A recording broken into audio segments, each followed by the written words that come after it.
Is this finally a true off-roader? Nothing pretentious, nothing part-time off-road and, you know, just to satisfy us all? No. I think at first glance, this INEOS Grenadier is very interesting. Let me talk about it right now. I was afraid that this was yet again going to be something pretentious, but no. I had a look around and I can already tell you all, when it comes to build, this car is bulletproof, literally.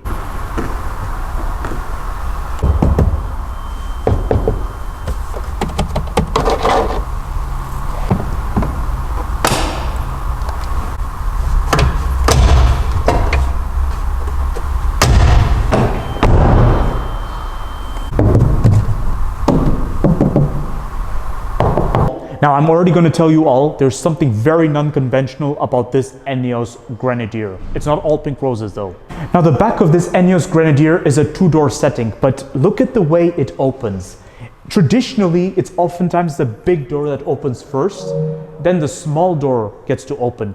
But with the Grenadier, it's the opposite. It's the small door that opens first.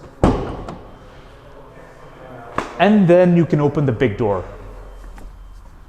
Why exactly does this steering wheel give me smart vibes?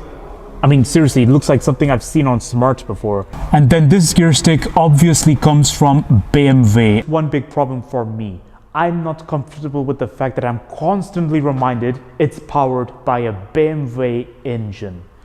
Come on! Since when does BMW go into off-roading, huh? Underneath this proud bonnet is a 3-liter petrol engine by BMW. That's right, so it seems like BMW has been a bit involved here. I have mixed feelings about this because it is not surprising. BMW was actually involved with the Land Rover brand in the 90s because they did own the Land Rover brand. And let's just say their ownership of the Land Rover brand wasn't really something to be proud of. Now, looking at the front design of the INEOS Grenadier, the very first thing that came to my mind was the Iveco Massive. The INEOS Grenadier was largely inspired by the Land Rover Defender. In fact, it revolves around the Land Rover Defender. Now, looking at the side view of the INEOS Grenadier, we see a more round edge design compared to the Land Rover Defender. And that too, the wheelbase is slightly longer, which means the ease of entrance for the back seat passengers. Now, this particular INEOS Grenadier costs 78,000 euros. This price range is very similar to competitors like the Jeep Wrangler, Ford Bronco, and also the Land Rover Defender, depending on the configuration you choose. Now, it should also be noted that throughout the interior, it's mostly hard plastic, so that it's easy to maintain, easy to wipe clean. Basic leather seats with white stitching on the side. Now, in a moment, I'm going to check out the interior of the INEOS Grenadier, but make no mistakes, climbing inside is like climbing a truck or a tractor. Like literally the high ground clearance. Now it's time to check out the interior of the INEOS Grenadier. Climbing inside is going to take a bit of a time. Got used to it already.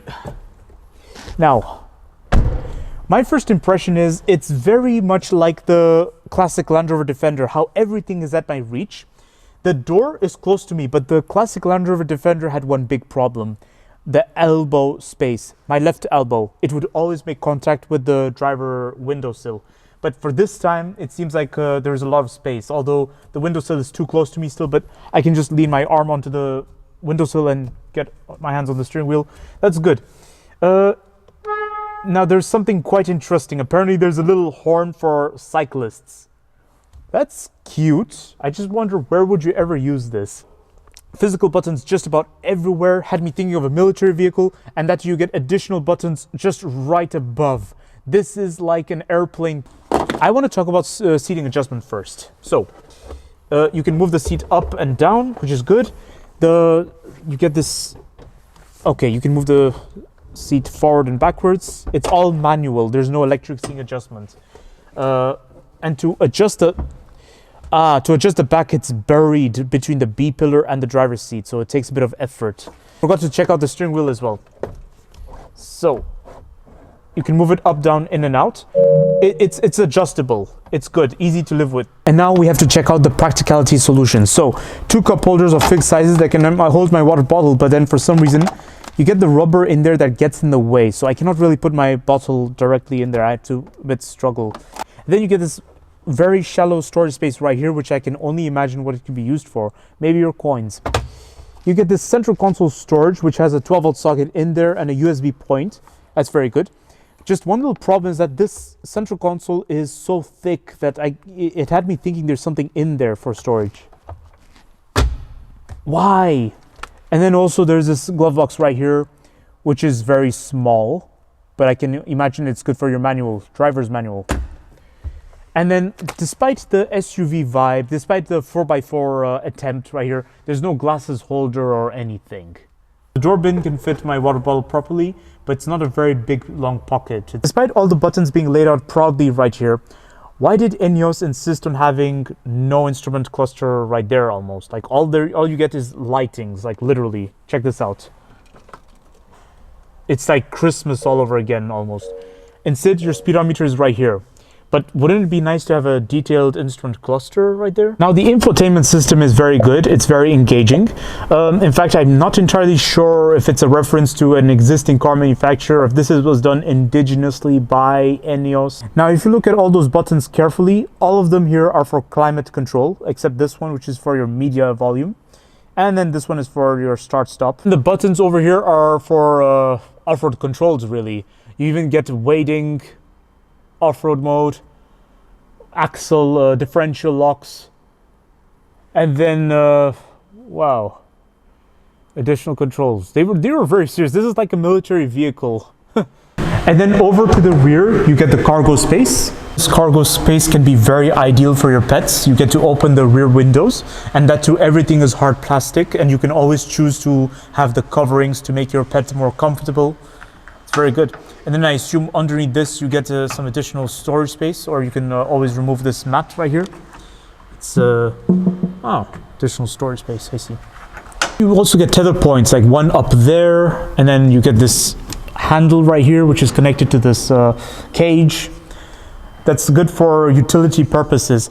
So the most prominent thing that comes to my mind when I see this is mostly search and rescue or law enforcement or military, I'd say. This makes a lot of sense here. But to buy it as a personal vehicle, I have my doubts. So here's my conclusion of the INEOS Grenadier. Finally, the return of a true off-roader. I have to confess, I don't really think so, but then at the same time, it is full of promises, and here's why. For a price of 78,000 euros, you get the off-road capability. It is really, really nicely designed, really, really nicely laid out. Everything is organized. It is well built. It is bulletproof. There's no doubt on this regard. So for a price of 78,000 euros, I think this INEOS Grenadier is great value for money if you're looking at off-road capability, and also if you're looking at, well, something that's supposed to be a resemblance to the true Land Rover Defender, really. Then on the other hand, if you really want guaranteed reliability, I would look at established players like the Toyota Land Cruiser. So don't forget to like, comment, and subscribe, and stay tuned for more videos that are on the run. I will see you all next time.